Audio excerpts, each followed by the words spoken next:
The whispers started the moment Amira Hassan entered the VIP section with her daughter. Look at her hijab. She definitely can't afford anything here. Manager Sarah approached with security in tow, convinced she was protecting her high-end customers from an obvious fraud. Amira Hassan held her 8-year-old daughter Layla's hand as they walked through Beverly Hills' most exclusive shopping center. The marble floors gleamed under crystal chandeliers, and every store window displayed items worth more than most people's monthly salaries.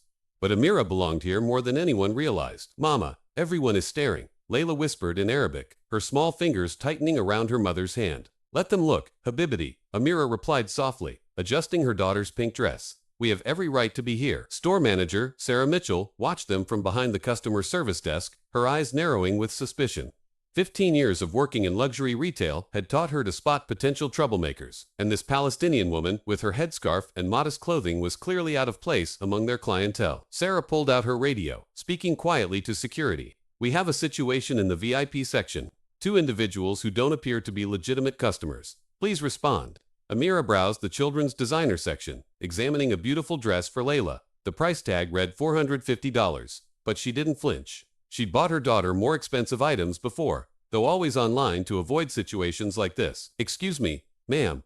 Sarah approached with 2 security guards flanking her. This section is for VIP members only. I'm going to need to see your membership card. Amira looked up calmly. I wasn't aware browsing required membership. Well, it does, Sarah snapped, her voice loud enough to attract attention from other shoppers. These are exclusive items for our premium customers.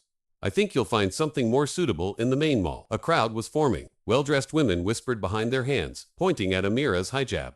Children stared openly while their parents pulled them closer, as if protecting them from something dangerous.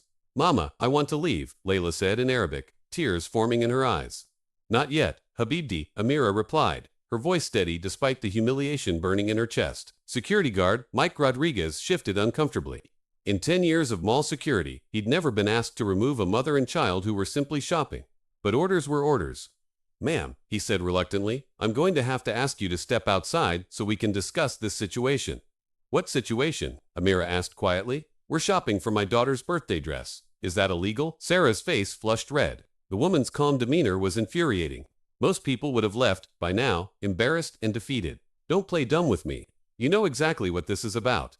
People like you don't shop here. People like me. Amira's voice remained controlled, but something flickered in her dark eyes. Yes, Sarah continued, emboldened by the supportive murmurs from the watching crowd.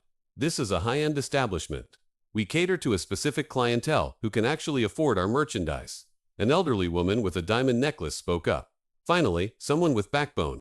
I'm tired of these people thinking they can go anywhere they want. More voices joined in. She's probably planning to steal something. I bet she doesn't even have money for the bus home. Security should have stopped her at the entrance. Layla began to cry softly, overwhelmed by the hostility surrounding them. Amira knelt down, gently wiping her daughter's tears. Don't cry, my love, she whispered in Arabic. Sometimes people are unkind because they don't understand, but we know who we are. Sarah misinterpreted the foreign language as defiance. And now she's speaking in some terrorist language. I want them out immediately. The racial slur hit like a physical blow. Several onlookers gasped, but no one stepped forward to defend them. Amira stood slowly, her hand finding her daughter's. Security guard Rodriguez felt sick. This had crossed a line, but he couldn't disobey his manager without losing his job. Ma'am, I'm sorry, but I need you to come with me. One moment, Amira said, reaching into her purse. Sarah tensed, expecting trouble, but Amira simply pulled out her phone. Security. Now, Sarah shouted, convinced the woman was recording them. But Amira wasn't recording. She was making a call. Hello, James, she said in perfect English, her voice carrying clearly through the store. I'm at Westfield Mall, and I need you to arrange an emergency board meeting. Yes, immediately. Sarah laughed mockingly. Oh, please. What board meeting? The Board of Welfare Recipients. The crowd chuckled at her joke, but something in Amira's calm confidence made the smarter observers pause. James, also call our head of security. Tell him we have a discrimination incident in progress that requires immediate documentation. Amira's voice never wavered. And contact our legal team. We'll need them. A businessman recording on his phone suddenly looked uncertain. The woman's professional demeanor was inconsistent with Sarah's narrative. Sarah's radio crackled. Manager Mitchell, this is headquarters. We need you to step away from the situation immediately. Headquarters. Sarah looked confused. I didn't contact headquarters. Ma'am, the voice continued. You're dealing with Mrs. Amira Hassan.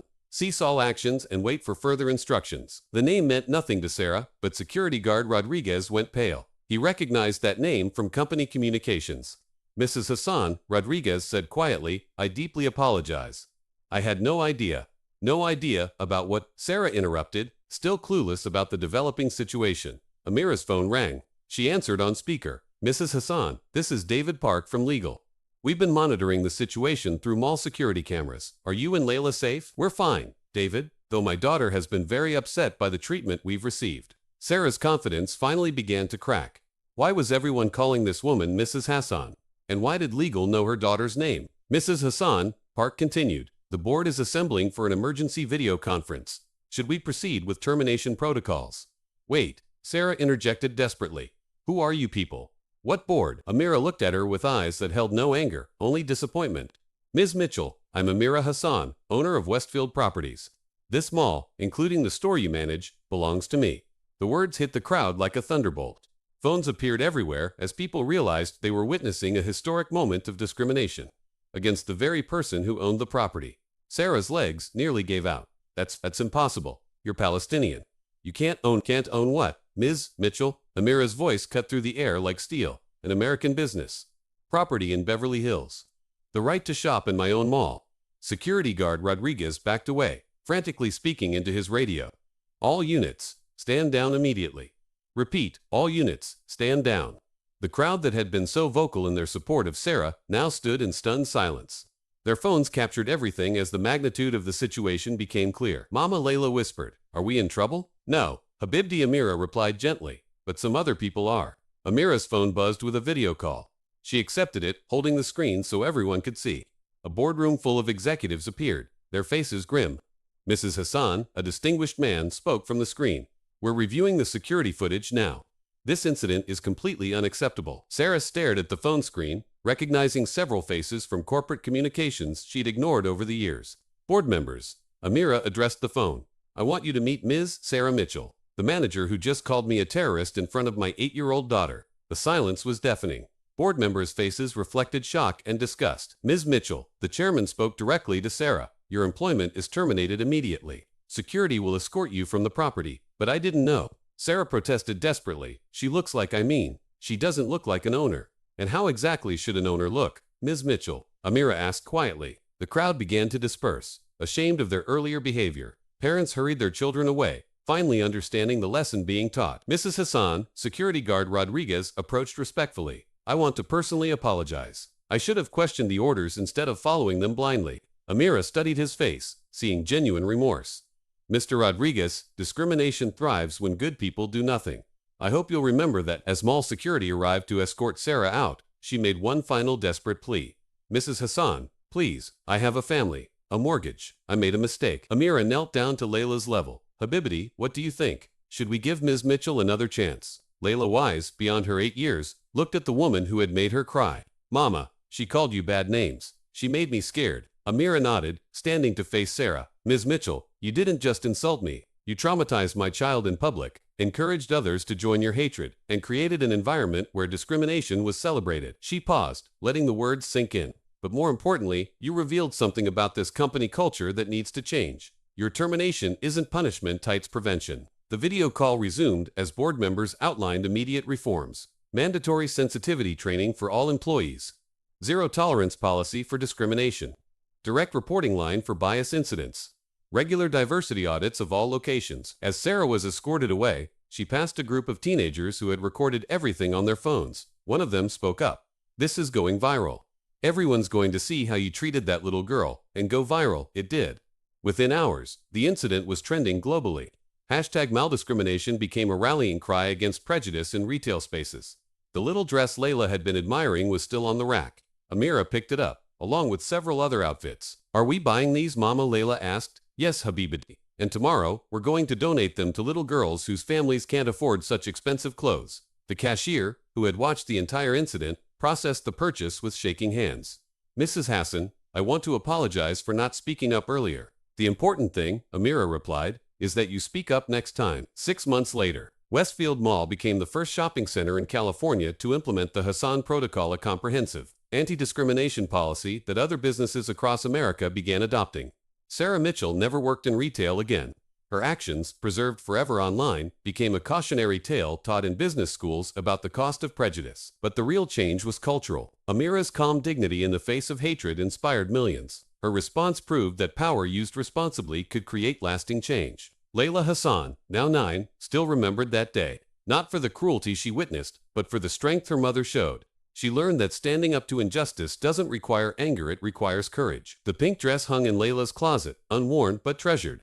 A reminder that sometimes the most powerful response to hatred is simply refusing to be diminished by it. And in Beverly Hills' most exclusive mall, a new sign hangs by the entrance. Every family belongs here. Respect first. Always. Because sometimes, changing the world starts with one mother refusing to let her daughter believe she doesn't belong. 3 years later, the impact of that single afternoon continued to ripple across the business world. The Hassan Protocol had been adopted by over 2,000 retail locations nationwide, creating safer shopping environments for families from all backgrounds. Amira Hassan received the National Civil Rights Award for her calm leadership during the crisis. In her acceptance speech, she said simply, "Dignity should never be a privilege. It should be a guarantee." The mall incident became a Harvard Business School case study titled Crisis Leadership and Cultural Change. Students analyzed how Amira's measured response created more lasting change than any aggressive confrontation could have achieved. Layla Hassan, now 11, often accompanied her mother to speaking engagements about tolerance and inclusion. She would tell audiences, "My mama taught me that being different makes you special, not wrong." The security guard, Rodriguez, became head of Westfield Properties' new Inclusive Environment Division. His first initiative was training programs that taught employees to recognize unconscious bias before it became conscious discrimination. Sarah Mitchell's story took a different turn. After losing her job, she initially blamed everyone except herself. But watching the viral videos repeatedly, seeing her own hatred reflected back at her, eventually broke through her denial. She enrolled in cultural sensitivity courses and began volunteering at a refugee assistance center. It took 2 years, but she finally understood the pain she had caused. She wrote a public letter of apology that was shared millions of times. "I was wrong. Not just wrong about Mrs. Hassan's identity, but wrong about humanity itself. I taught a little girl that she didn't belong somewhere, and that is unforgivable. I'm spending the rest of my life making sure no other child experiences what Layla Hassan went through because of my ignorance." The mall's transformation was remarkable. What had once been an exclusive enclave became a model of inclusive luxury retail. Families from every background shopped there comfortably, knowing they would be welcomed rather than watched with suspicion. The teenage influencers who had recorded the incident used their platforms to educate their followers about microaggressions and bystander intervention. Their videos reached over 50 million young people, creating a new generation more aware of discrimination and more willing to speak against it. Local schools incorporated the mall incident into their anti-bullying curricula. Teachers used it to show students how assumptions based on appearance could hurt people deeply, and how standing up for others required courage but created positive change. The dress that started it all, the pink designer outfit Layla had been trying on, was eventually donated to a children's charity auction. It raised $25,000 for programs supporting refugee families, turning a symbol of exclusion into a tool for inclusion. International media covered the story extensively. The BBC produced a documentary called The Mother Who Owned the Mall, while Al Jazeera featured it as an example of Palestinian success in America despite facing prejudice. But perhaps the most meaningful change was personal. Amira and Layla's relationship deepened through their shared experience of overcoming hatred with grace. They established a foundation that provided legal support for families facing discrimination in retail settings. The foundation handled over 300 cases in its first year, achieving settlements that not only compensated victims but required businesses to implement comprehensive bias training for all employees. 5 years after the incident, Westfield Mall hosted its first annual diversity celebration. Families from dozens of different cultural backgrounds gathered to celebrate their community's transformation.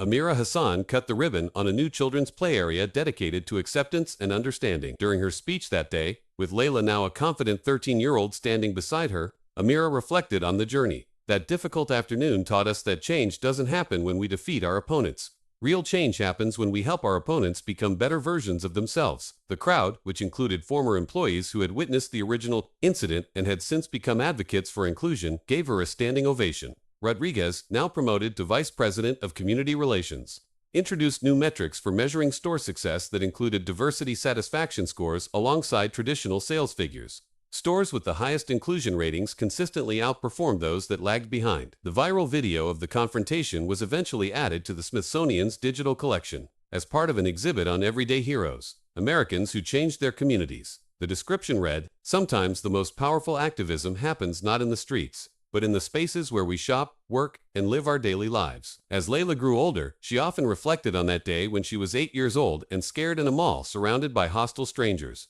She learned that her mother's quiet strength had been more powerful than any angry response could have been. The lesson stayed with her through middle school, high school, and beyond. When faced with injustice, respond with dignity, demand accountability, and always remember that changing hearts and minds requires patience, courage, and the unwavering belief that people can become better than their worst moments. The mall still stands, busier than ever, welcoming families who might once have felt unwelcome. And sometimes, late in the evening after the stores close, Amira Hassan walks through the halls where she once faced hatred, knowing that her daughter and millions of other children inherited a more inclusive world because one mother refused to accept that discrimination was normal or acceptable. The transformation was complete, but the work continued. Because real change, Amira knew, happened one family, one business, one human heart at a time.